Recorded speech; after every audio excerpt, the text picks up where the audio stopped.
সবাইকে জানাচ্ছি আসসালামু আলাইকুম। নতুন ব্লগ ভিডিওয় সবাইকে স্বাগত। আজকে ঘুরতে ঘুরতে চলে এলাম মোস্তফাপুর ইউনিয়নের গয়ঘর ঐতিহাসিক খুজার মসজিদে। মসজিদটি স্থাপিত কাল 881 হিজরি, 1476 ইংরেজি এবং 877 বাংলা। মসজিদটির স্থাপনকারী সুলতান শামসুদ্দিন ইউসুফ শাহ। মসজিদটি অত্যন্ত নান্দনিক এবং সৌন্দর্যে ভরপুর।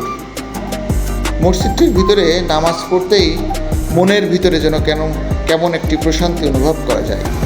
মসজিদটির সামনেই আছে সুন্দর একটি অজুখানা, তার পাশেই আছে একটি সুন্দর পুকুর, যে পুকুরে একসময় মানুষ উজু করত, যদিও সময়ের পরিক্রমায় এটি এখন নষ্ট হয়ে খানায় পরিণত হয়েছে। মসজিদটির একটু এক্সটেনশন বৃদ্ধির কাজ চলছে।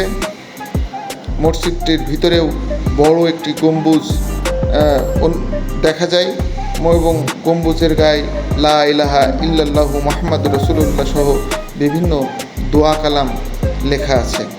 মসজিদটির গায়ে দেখা যায় অনেক সুন্দর সুন্দর নকশা তৈরি করা। মসজিদটি আধুনিকতার ছোঁয়া পেয়েছে বর্তমান সময়ে, সেটি মসজিদটি দেখলেই বোঝা যায়। মসজিদটির দরজাগুলো অত্যন্ত ছোট হওয়ার কারণেই এর যে কত পুরাতন সেটা বোঝা যায় দেখলেই। মসজিদটির বারান্দায় আসলেও দেখা যায় আরও 4-5টি গম্বুজ, যেটি বেশ অনেক বড় বড়। মসজিদটির ডান পাশেই কোরআন পড়ার জন্য সুন্দর একটি ব্যবস্থা করা হয়েছে এবং এই কোরআন পড়তে পড়তে অনেকে বাইরের দিকে তাকালে দেখা যাবে একটি পুকুর। কথিত আছে এই পুকুরেই আছে হজরত শাহজালাল শাহপরানের সেই সময়কার গজাল মাছ।